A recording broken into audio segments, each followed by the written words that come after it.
you guys, the question that we're going to be asking ourselves today is what would happen to me if I got locked up again? Now, here's the thing. We were talking about Wes Watson and what would happen to him if he went back to prison, because to be honest with you, that dude's a mess. He's been messy on the internet. He's probably going back to prison for multiple different things that he has going on currently right now, cases that he's fighting. And if he were to go back, it would not be a good deal for Mr. Watson, because Mr. Watson has come out on the internet and it's been proven that he has lied repeatedly over and over again about his prison experience, about who he was, about what he was doing, about who he ran with. Mr. Superwood has been proven not to be standing on business the way that he said he was standing on business while he was locked up. Now, this is not a Bash West video. I'm just going to talk about myself because a couple of people asked me, well, what about you?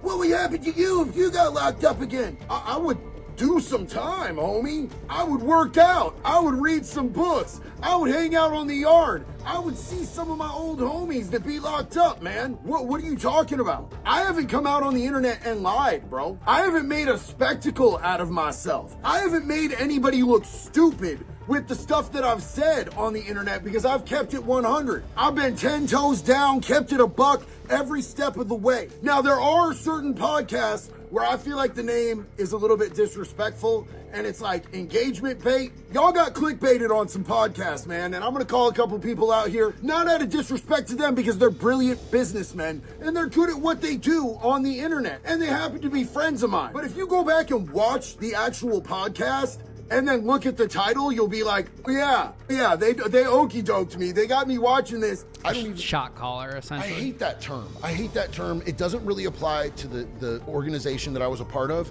because we put everything to a vote. JD specifically says, contrary to what it says on the title of the podcast, in the podcast, if you actually watched it, you would know this. And I specifically, in that interview, told him, look, man, I had the keys to my car. And I don't like the term shot caller. I think it's disrespectful to my dudes, and it's not the way that I handled business when I was in charge. See, having the keys to me is somebody who just sort of navigates the thing. Anytime we had an issue that we had to deal with, somebody was jumping to volunteer to handle business, because the people that I ran with were actual gangsters. They actually handled business. And if there was something that needed to be handled and we had a disagreement about how it needed to be handled, we would vote like men. And everybody was treated equally. There was nobody that was barking no orders at anybody. The second one is the Johnny Mitchell podcast. And he put out his title for the podcast when I first went out there to do an interview with him was, I ran the yard. Bro, I jogged on the yard, homie. I jogged on the yard. I don't run unless there's cops behind me, homeboy. And I wasn't running any yard when I was at OSP, Snake River, even the minimums that I was at. I had my homeboys, we handled our business, I had the keys to my car, and I treated everybody with motherfucking respect, dog. That's how I run my shop, bro. I'm respect-based, and I handle my business when I need to handle my business, bro. There's not a motherfucker out there who can come and say, yo, JD didn't get down when it was time to get down. And that's what's important in prison. That's what's important when you're in jail. When you are in that situation, it's not like being out here where you can be the bigger man and you can opt out and you can walk away. If somebody calls you up out your name, you got to go handle that. Otherwise, that's just a confirmed, bro. Whatever they called you, that's you. That's who you are as a human being now. So if somebody calls you a punk, that means you would bend over and take it up the ass, dog, instead of fighting for your own fucking cornhole. If somebody calls you a bitch and you don't do nothing about it, dog, you a whole bitch. That's what it is in there. And you live and die by your word and your respect in prison. That's who you are. That's the entirety of your identity in prison, because your whole identity is stripped from you by the system. When you go in there, you are no longer JD DeLay. Your inmate number, yada, yada, yada, yada, yada. So the only thing that you have in there is your word and your fucking balls, bro. And whether you stand up when it's time to stand up, or whether you bow down like a little bitch and take it up the ass. And you ain't never gonna find nobody who said that I did that, but I'm not trying to act like I was anything that big, bro. I mean, I'm a big dude. I've always been kind of a big dude, but that ain't shit, bro. There's always someone bigger. There's always someone faster. There's always someone better trained. There's always someone tougher, and there's always someone who's willing to take it farther than you are. I never underestimate anybody. And that's something that you have to learn real quick in prison. The dude who hit me the hardest in my entire life was like a foot smaller than me, bro. He was a foot shorter than me, and he rocked my shit, rang my bell. I saw white for a second. I almost went down, and I was able to catch myself right as he was hitting me a second time, dog. And we went laps with it. And I guarantee you, end of that fight, I was more fucked up than he was. And that's one of the only fights that I've ever talked about on the internet. Because I don't come out and brag about fights. I talk about the fight that taught me a lesson never to underestimate a dude because he's smaller than you, because there's actual value in that. And it's not a fight that I won. So it's not like me coming out and just bragging and being like, yeah, I smashed every dude on the yard. You know, I smashed some fucking chomos. I fought some fucking gang members. I fought dudes that were bigger than me. Hardest fight I ever had in there was a dude that was smaller than me. And we were both lumped up, dog. We were both lumped up. But I definitely came out on the sore end of that.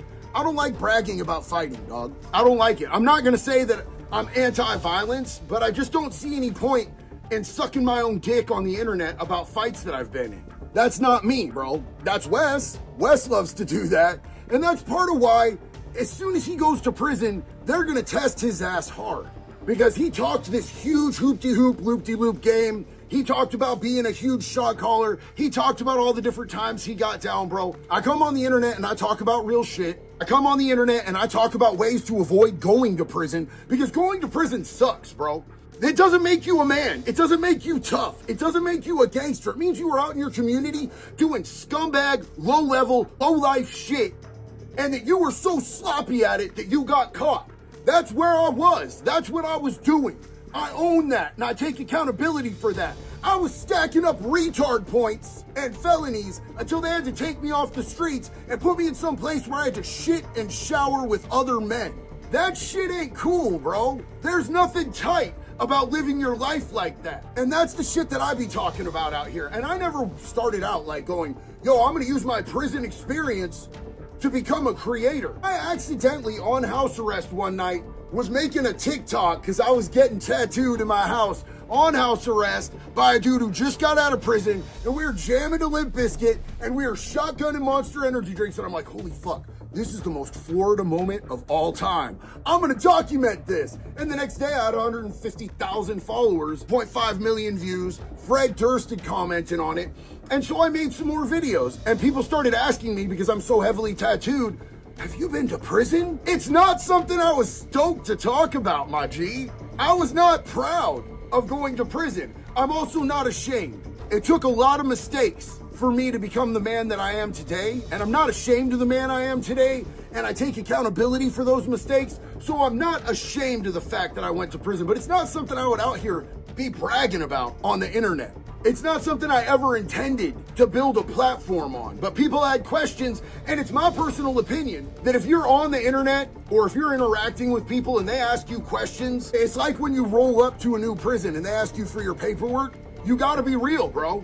You gotta be real. So when people saw I'm all tattooed and I look like a fucking criminal, I look like a convict, and they ask me if I've been to prison, I answer questions, man. I've been 100% honest about every single charge that I've ever had. I've been 100% honest about where I did my time, when I did my time, and the way that I did my time. And I'm not worried about it. I guarantee you, if I have to go to prison or if I have to go to county jail, I guarantee you, I'm gonna be just fine.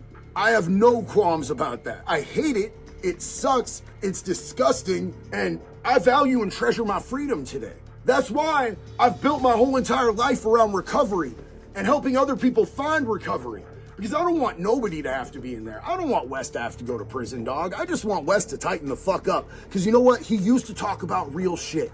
Before he got all up in his ego and sucking his own dick on the internet every single day, he would talk about some real shit. And he's flushed all that, man. But if I go into jail or prison, my personal opinion is that it's because God or the universe or whatever you want to call it, my higher power has something for me to do in there.